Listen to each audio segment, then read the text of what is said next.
Partnerzy odcinka Greenway, Efton, Leader i Shared Wize.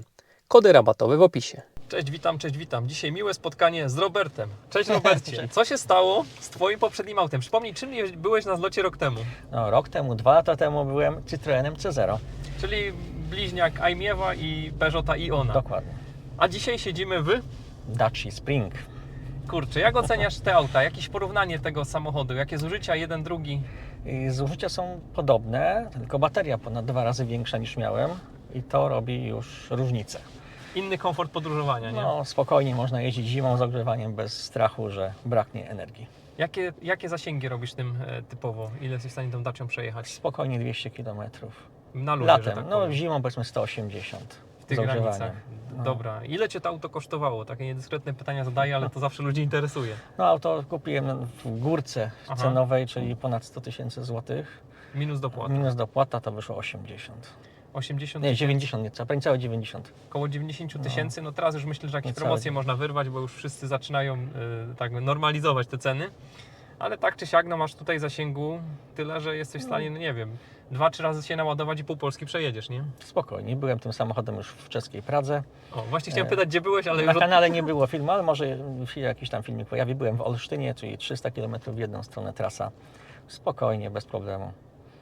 No, jest to ciekawy samochód, bo no, myślę, że cenowo to nie ma konkurencji, jeśli chcesz nowe auto kupić, czy nie wiem, coś jeszcze rozważałeś? Właśnie jakie brałeś opcje pod Nie uwagę? było opcji, bo w takim budżecie to Mhm. nie było nic tak naprawdę. No, można było kupić jakieś auto 5-6-letnie Mhm. w podobnym budżecie, no, ale chciałem nowe. No, ja też jestem zwolennikiem nowych samochodów, bo jak to mówili, że to dobre to jest, ale stare to wino, tak?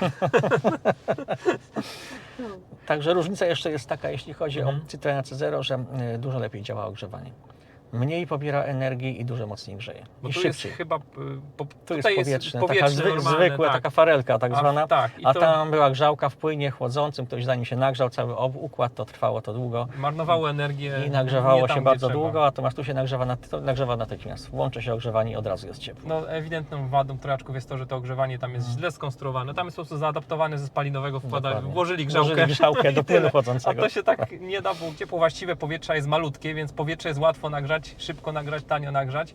A nagrzać tyle płynu chłodzącego, to zmarnujemy tyle energii, że to wszystko się mija z celem. Także tutaj duży plus dla Springa za ogrzewanie powietrzne w końcu. Jakie jeszcze różnice? Którym się lepiej jeździ? Jak się prowadzi? Jak to oceniasz? I jeździ się dosyć podobnie. No, Spring jest minimalnie niższy i szerszy, czyli chyba trochę lepiej, bo trojaczek jest bardzo wąski i wysoki. I ma te za wąskie koło z I przodu. bardzo wąskie koła 145, no też są wąskie, bo jest 165, no ale trochę Ale szersze. zawsze troszkę.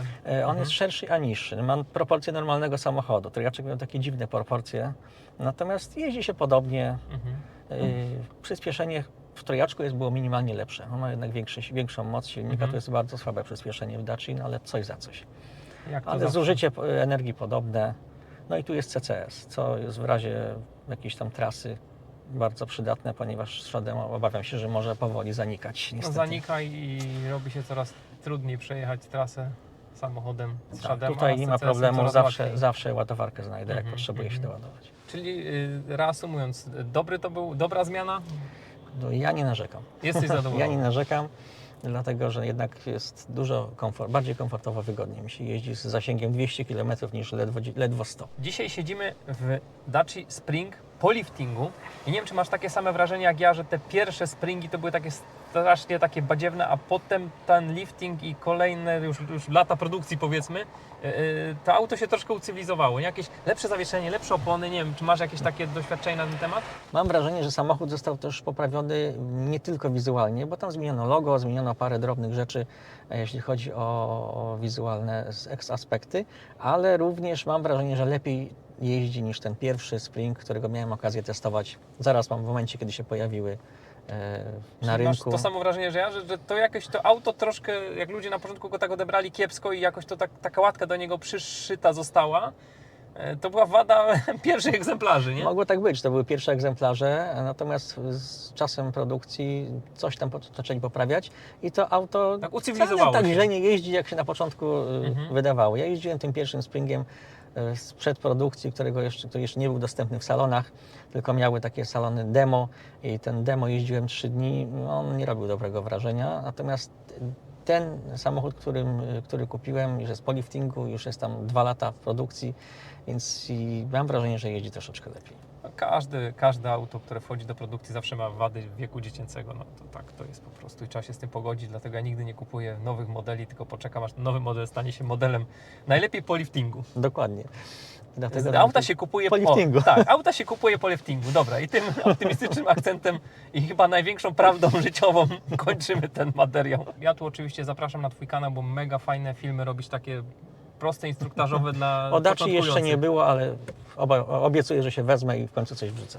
Ale to, co tam o elektrykach ogólnie opowiadasz, to dla kogoś, kto początkuje, to jest petarda, bo trochę tych filmów obejrzałem i uważam, że bardzo dobrą robotę robisz.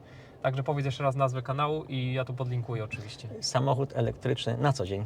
Dobra, no to co? Coś jeszcze chciałbyś dodać widzom kanału Na Prąd po Polsce?